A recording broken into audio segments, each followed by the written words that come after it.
Salut à toutes et à tous.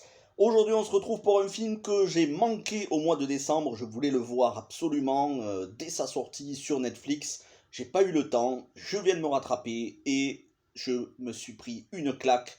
J'en doutais pas qu'il serait excellent. Il s'agit de Unforgivable, Impardonnable, avec Sandra Bullock, adapté de la série Unforgiven, qui était sortie en 2009. C'était une mini-série en 3 épisodes qui racontait la même histoire, et la showrunner de la série est ici à l'œuvre au niveau du scénario du film. Alors, l'histoire, je suppose que vous avez vu le film, ça fait maintenant plus d'un mois qu'il est sorti, mais quand même, on y suit Ruth Slater, jouée par Sandra Bullock, qui sort de prison pour avoir commis un meurtre sur un flic, sur un shérif. Incarcérée pendant 20 ans, elle sort de prison et elle voudrait avoir des nouvelles de sa petite sœur qu'elle avait adoptée comme sa fille, de qui elle avait été séparée. Et la vie ne va pas lui faire de cadeaux, ça va être très difficile pour elle, puisque quand on est un tueur de flics, eh bien on est au banc de la société, on est traité encore pire que si on avait tué quelqu'un, on va dire un citoyen normal. Là, tueur de flics, c'est une étiquette qui vous colle à la peau et qui fait que tout le monde vous déteste.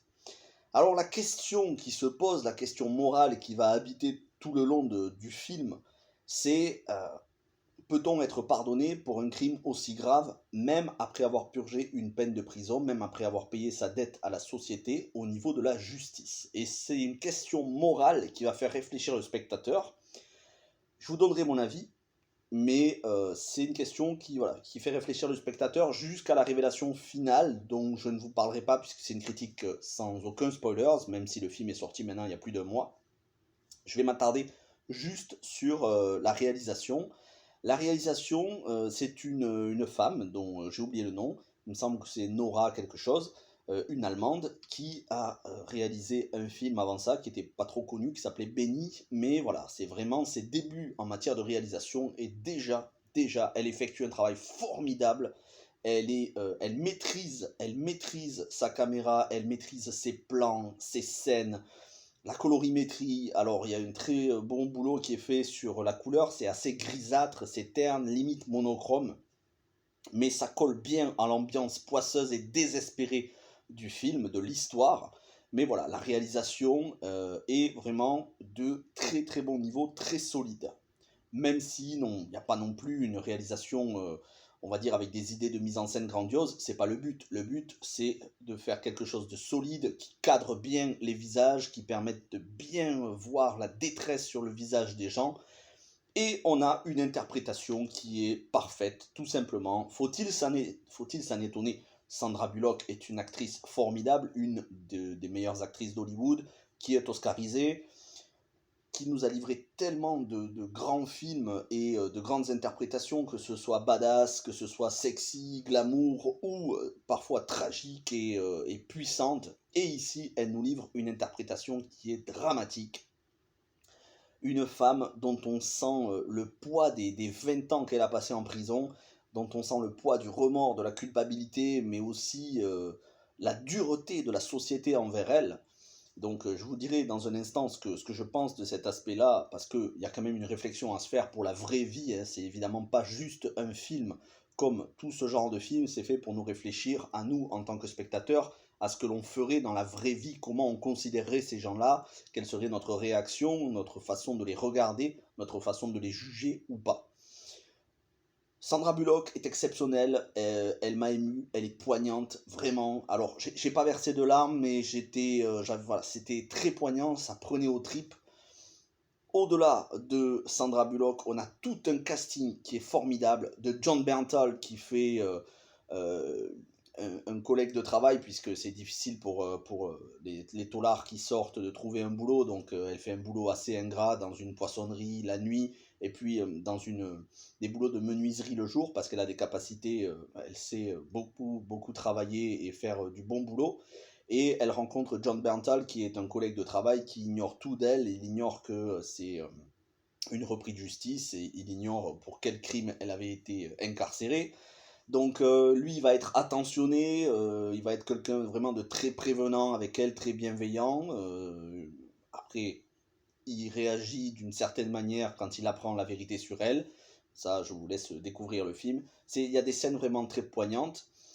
On a Vincent D'Onofrio dans le rôle d'un avocat et Viola Davis qui joue sa femme, qui sont en fait le couple qui ont hérité, ou en tout cas qui ont racheté la maison où le crime s'était commis, où Sandra Bullock avait commis son crime, et petit à petit vont faire connaissance dans certaines circonstances. Et lui, Vincent D'Onofrio, après avoir eu un conflit moral de savoir qu'elle est une tueuse de flics, elle a été une tueuse de flics, il va se poser la question, est-ce qu'il va vraiment l'aider? Mais comme c'est un bon avocat, un vrai avocat, il estimera qu'elle a le droit à une seconde chance et il va l'aider pour essayer de la mettre en contact avec la famille qui a adopté sa petite sœur comme étant leur fille adoptive. Fille adoptive qui n'a plus aucun souvenir des 5 premières années qu'elle a passées aux côtés de sa grande sœur Sandra Bullock, qui l'élevait comme sa mère. Et justement, les parents, il y a le père, je pense que vous l'aurez tous reconnu, sinon vous allez tout de suite percuter, c'est Richard Thomas qui joue le père adoptif. Et Richard Thomas, eh bien c'est Bill Denbrough dans l'adaptation en téléfilm de Ça, donc Il est revenu, qui était sorti en 1990, qui pour moi est encore aujourd'hui la meilleure adaptation de Ça, soit dit en passant, même si Ça, chapitre 1 de Andy Muschietti était excellent, j'ai beaucoup moins aimé la deuxième partie, je trouve que le téléfilm des années 90 était bien meilleur. Mais voilà, Bill Denbrough était joué par Richard Thomas, et maintenant Richard Thomas il est plus âgé, hein, il a pris 30 ans de plus, donc il a 70 ans, et il joue, et je l'ai reconnu directement, un très bon acteur. Et en plus de tous ces acteurs-là, on a Aislinn Franciosi qui joue la petite sœur de Sandra Bullock. Aislinn Franciosi, si sa tête vous dit quelque chose, c'est normal, c'est parce que vous avez regardé probablement Game of Thrones, et dans Game of Thrones, c'est Lyanna Stark. Lyanna Stark, la vraie mère de... Je vous dis pas si vous n'avez pas vu la série, je ne vais pas vous spoiler, mais bon, je pense que maintenant tout le monde sait qui est Lyanna Stark dans la série. Lyanna Stark, qui était magnifique, très beau personnage. Aislinn Franciosi, je veux dire, l'actrice est très belle. Et elle a joué dans deux œuvres dont j'ai fait la critique sur la chaîne. La mini-série Black Narcissus avec Gemma Atherton, où elle faisait une sœur retirée dans un couvent où il se passait certaines choses. C'était adapté d'un livre, il me semble, Narcisse Noir. Et vous l'avez vu peut-être dans le film qui était un de mes coups de cœur de l'année dernière, The Nightingale, où elle était assez bouleversante dans un film très dur, très poignant. Donc Aislinn Franciosi qui joue ici la petite sœur de qui Sandra Bullock veut absolument retrouver la trace, veut avoir des nouvelles, savoir si elle a été heureuse durant les 20 ans, qu'est-ce qu'elle est devenue. Donc, une interprétation grandiose, poignante, de la part de tous les acteurs, tous sans exception, une bande originale signée Hans Zimmer, et on le reconnaît dès les premières notes de musique, on reconnaît que c'est Hans Zimmer, et encore une fois, il fait un très très bon boulot, ça s'apparente plutôt à la bande originale, ça fait un petit peu Inception Interstellar, dans les mélodies, ça ressemble, toutes les bandes originales qu'il fait de ces 20 dernières années. Hans Zimmer, c'est un grand compositeur qui n'a pas fait que des musiques de blockbuster, il a fait aussi pas mal de musique de films d'auteur, notamment dans les années 90, et voilà. Il revient de temps à autre à des films, on va dire, un peu plus modestes en matière de spectacle, mais qui n'en restent pas moins des musiques poignantes. Le scénario est brillant parce que on alterne à la fois dans les états d'âme de Sandra Bullock, mais aussi le regard des gens, les regards que portent les gens, la société, ainsi qu'une intrigue qui mêle vengeance, puisqu'il y a les fils du shérif qui avait été abattu par Sandra Bullock 20 ans avant, ces fils qui veulent se venger et qui vont la suivre, qui vont la traquer. Donc tout ça se mêle, les relations entre les personnages, le fait qu'elle veuille retrouver sa petite sœur, le fait qu'elle soit traquée, le fait que les gens ne lui pardonnent pas, mis à part quelques-uns, qui essaye, on va dire, de la tirer vers le haut. C'est un film vraiment qui est dur parce que j'ai ressenti une profonde injustice. Et donc, quand je vous disais, est-ce que on doit, c'est la question, est-ce qu'on doit, c'est pas est-ce qu'on peut, c'est est-ce qu'on doit pardonner à quelqu'un qui a fait sa peine de prison, même pour un crime horrible comme tuer un flic. Moi, j'estime qu'on doit pardonner quand la justice est passée, surtout quand la personne a fait 20 ans. Hein, c'est pas comme si la personne était sortie au bout de 2 3 ans. Quand la personne elle a fait 20 ans de prison, qu'elle est libérée pour bonne conduite, qu'elle la ramène pas, qu'elle essaye de se faire toute petite, elle essaye juste de retrouver une vie normale, je trouve que la société est très dure vis-à-vis des personnes qui sortent d'incarcération. De manière générale, et pas seulement pour les tueurs de flics, parce que oui, j'estime, moi, je crois dans le pardon et je pense que les gens peuvent changer réellement, même ceux qui ont commis des crimes horribles, même les pédophiles, même des gens qui ont tué des enfants. Je pense que des gens peuvent retrouver une conscience sans vouloir au point d'essayer de se racheter. Alors malheureusement, ils ne pourront jamais réparer les dégâts qu'ils ont faits pour certains, mais le but, au final, c'est pas de réparer tous les dégâts, parce qu'il y a des dégâts qui sont irréversibles. Le but, c'est qu'ils aient pris une véritable prise de conscience et qu'ils aient des remords sincères, au point d'essayer de faire bien. Et il faut laisser des chances à ces gens-là, et il faut en laisser plusieurs. C'est très difficile pour ces gens-là, parce que quand ils sortent de prison, ils ne peuvent pas côtoyer certaines personnes, ils ne peuvent pas aller dans certains endroits. Par exemple, ils n'ont pas le droit de boire un verre d'alcool, ils n'ont pas le droit d'aller dans une discothèque. Bon, ça paraît assez logique, parce que c'est dans des endroits où il peut y avoir des bagarres, mais ils ont beaucoup, beaucoup de droits en moins, et pourtant, ils ont purgé leur peine. La justice est passée. Alors, j'entends bien la détresse des familles, mais j'estime, voilà, 20 ans de prison, quand on a tué quelqu'un, quand on assume le fait voilà, de s'en vouloir et de ne pas se justifier, moi j'estime que la société, de manière générale, et ça se voit dans les médias, je ne ferai pas le parallèle avec l'affaire Bertrand Cantat, parce que c'est encore un peu sensible comme sujet par rapport aux violences faites aux femmes, mais même de manière générale, j'englobe y compris un meurtre de femme ou un meurtre d'enfant ou de la pédophilie. J'estime que la société a du mal à pardonner, et à un moment donné, 20 ans de prison, c'est beaucoup. Parce que 20 ans de prison, c'est pas les conditions normales de vie, et c'est des gens qui en bavent chaque jour, qui ont une vie infiniment plus difficile que vous et moi dans la société normale. Donc, si en plus on doit leur rappeler ce qu'ils ont fait, je pense que les gens ne sont pas.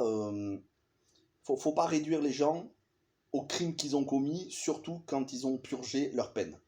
Et tout le monde a droit à une seconde chance. Donc c'est vrai que quand on voit comment les gens dans le film traitent Sandra Bullock, parce que ça c'est la vraie vie, hein, c'est comme ça, il y a les gens aujourd'hui, ils ont beaucoup de préjugés, et qui sont très durs au niveau du pardon, et ils donnent bien souvent les gens des leçons de morale, mais eux-mêmes ont du mal à pardonner. Ben, j'estime qu'aujourd'hui il faut vraiment être un petit peu plus, on va dire, compatissant. On va avoir du pardon, avoir un peu plus de bienveillance vis-à-vis des gens qui sortent de prison. On n'est pas en train de parler de gens qui s'évadent, on n'est pas en train de parler de gens qui sont en train de repréparer des crimes. Non, on parle de gens qui veulent juste se réinsérer, qui veulent essayer d'avancer, voilà, de se reconstruire et de faire bien. Mais si on ne leur laisse pas le choix, si on les pousse dans le retranchement en leur faisant comprendre que ben, de toute façon ils sont irrécupérables, comment voulez-vous que ces gens fassent mieux? Et c'est là tout le thème du film, le fait de laisser des secondes chances et des troisièmes chances et plusieurs chances aux gens lorsqu'ils sortent de prison. Il faut bien comprendre que lorsque quelqu'un a fait de la prison, il a purgé sa peine. Même si les familles de victimes ont un sentiment de vengeance, ce qui est compréhensible, mais elles n'ont pas à se venger, et bien même si les familles ont envie de se venger, elles ne le doivent pas. Et alors, on ne va pas dire que les familles doivent pardonner, on ne peut pas exiger des familles de victimes qu'elles pardonnent, mais la société, elle, se doit d'être beaucoup plus bienveillante avec les gens qui ont fait leur peine de prison, tout simplement. C'est le message du film. Alors après, il y a une révélation finale au niveau de Sandra Bullock, parce qu'il y a pas mal de flashbacks au moment des événements 20 ans avant, au moment du crime qui est commis. Il y a pas mal de flashbacks entre le présent et le passé. Du coup, on apprend certaines choses et on voit Sandra Bullock et certains personnages de manière un peu différente. Mais quoi qu'il en soit, c'est un film profond qui nous fait nous interroger sur notre rapport avec les personnes qui sortent d'incarcération, avec le jugement de notre personne et aussi de nous. Est-ce que si nous, on était à la place de ces gens-là, comment on aimerait qu'on nous traite? C'est un grand film qui pose des questions morales et qui n'est pas péremptoire, qui n'est pas, on va dire, qui n'est pas accusateur, mais qui a un regard bienveillant et qui fait réfléchir. Donc c'est l'apanage des grands films. Encore une fois, Netflix nous prouve qu'il nous livre de très grands films qui n'ont rien à envier au cinéma. Moi, vous le savez, pour suivre ma chaîne, je fais partie des gens qui estiment que les films Netflix, ce sont des vrais films, c'est du cinéma, même si ça sort pas en salle. Et c'est très bien que ce film soit sorti sur Netflix parce qu'au moins, il a eu une grande exposition, alors qu'au cinéma, il y aurait eu quand même beaucoup moins de monde qui serait allé le voir. Les gens favorisent plus les blockbusters. À tort ou à raison, c'est pas le sujet. Mais voilà, je suis content que ce film soit sorti sur Netflix. Ça permet de montrer que les plateformes de SVOD ont un contenu riche, profond, et pas juste des films formatés qui se ressemblent les uns après les autres. Non, il y a aussi de grandes œuvres, et Impardonnable avec Sandra Bullock en fait partie. C'était ma critique, sans spoilers. N'hésitez pas à me dire ce que vous avez pensé du film. Moi, je vous dis à très vite pour d'autres critiques, des rattrapages de films qui sont sortis au cinéma que je n'ai pas pu aller voir, ou des rattrapages de films sur les plateformes de SVOD que je n'ai pas eu le temps de regarder, ainsi que beaucoup d'autres vidéos. En attendant, je vous souhaite une bonne journée, portez-vous bien et ciao tout le monde.